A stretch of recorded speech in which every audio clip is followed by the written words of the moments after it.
విలాప వాక్యాల గ్రంథం. ఈ గ్రంథం యొక్క క్లుప్త వివరణ ఈ వీడియోలో తెలుసుకుందాం. లెమిటేషన్ అనే పదం ఇది గ్రీకు పదం తెరనోయ్ నుండి వచ్చింది. దీనిని రాసింది ప్రవక్త అయిన ఇర్మియా. ఈ గ్రంథం మొత్తం ఇర్మియా విలపిస్తూనే రాశాడు.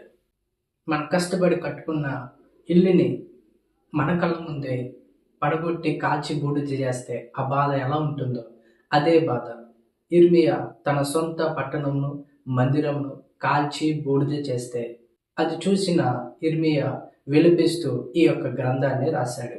ఇందులో 5 అధ్యాయాలు కలవు. మొదటి అధ్యాయము యెరూషలేము యొక్క నాశనం గురించి రాయబడి ఉంటుంది. రెండవ అధ్యాయము దేవుని ఉగ్రత దిగి రావడం గురించి ఉంటుంది.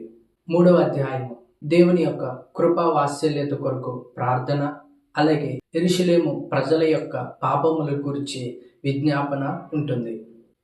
నాలుగవ అధ్యాయము యెరూషలేము బంధింపబడుట గురించి దానికి గల కారణాలు ఉంటాయి. వారు విగ్రహాల తట్టు తిరగడం. రెండవదిగా వారు దేవుని విసర్జించి మనుషుల సహాయాన్ని కోరడం.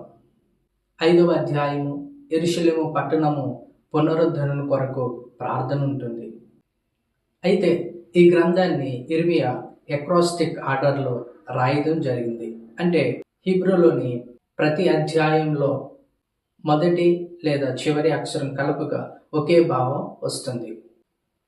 2-3 వరుసలలోని పదాలు మొదటి వరుసలో ఉన్న ఆలోచనలతో సంబంధం కలిగి ఉంటుంది. ప్రతి అధ్యాయము హీబ్రూలో మొదటి అక్షరం అలెఫ్తో ప్రారంభమై టో అనే దానితో ముగుస్తుంది. హీబ్రూలోని మొత్తం 22 అక్షరాలు ఉన్నాయి. అలాగే ఈ గ్రంథంలోని మొదటిది 2, 4, 5 అధ్యాయాలు 22 వచనాలు కలిగి ఉంటాయి. 3వ అధ్యాయం మాత్రమే 66 వచనాలుగా విభజించడం జరిగింది.